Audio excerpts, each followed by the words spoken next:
कमी खर्चात साधं लग्न केलं तरी सुद्धा मुलं होतात. चप्पल भारी असली म्हणून काय आपण गळ्यात घालतो का? लग्नात पोरी हात वर करून नाचतात. खानदान तपासा आपलं. डोळ्याच्या खाचा चमकी भरून पोरी मेकअप करतात.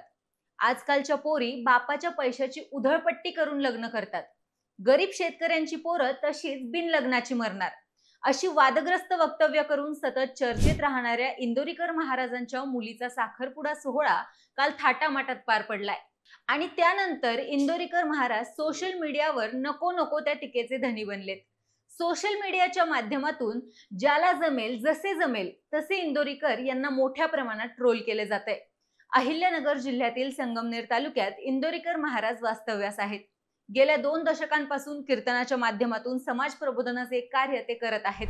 कीर्तनातील विनोदी शैली आणि थेट भाष्य तसेच वादातीत वक्तव्य यामुळे ते महाराष्ट्रभर गाजले. आणि आता हेच इंदोरीकर महाराज पुन्हा एकदा चर्चेत आलेत. आणि कारण आहे लेक ज्ञानेश्वरी आणि साहिल यांचा दिमागदार पद्धतीने पार पडलेला साखरपुडा. संगमनेर मधील वसंत लॉन्स येथे हा साखरपुडा शाही थाटामाटात पार पडलाय, ज्यावर लाखो रुपये खर्च करण्यात आलेत. या सोहळ्याचे व्हिडिओ आणि छायाचित्रे प्रसार माध्यमांवर मोठ्या प्रमाणात व्हायरल देखील झाले आणि त्यावरूनच समाजातील विविध स्तरांमधून इंदोरीकर यांच्यावर टीकेचा वर्षाव सुरू झाला. या पार्श्वभूमीवर मुंबईच्या डबेवाला संघटनेचे अध्यक्ष सुभाष तळेकर यांनी इंदोरीकर महाराजांवर तीव्र टीका केली आहे. दुसऱ्यांना अक्कल शिकवणारे इंदोरीकर महाराज आपल्या मुलीच्या साखरपुड्यासाठी लाखो रुपयांचा खर्च करतात. इंदोरीकर महाराज कीर्तनातून लोकांना नेहमी सांगतात की मुलांची लग्न आणि साखरपुडे साध्या पद्धतीने करा, कर्ज काढू नका, अनाठाई खर्च टाळा.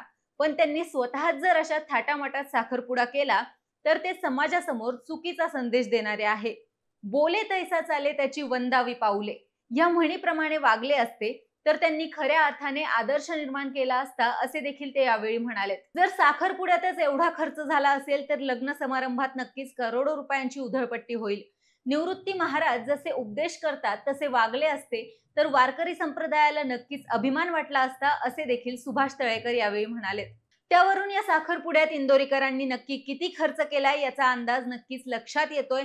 याबाबत तुम्हाला काय वाटतं हे आम्हाला कमेंट करून नक्की सांगा आणि अशाच महत्त्वपूर्ण बातम्यांसाठी जनता आवाज डिजिटलला सबस्क्राईब करायला विसरू नका.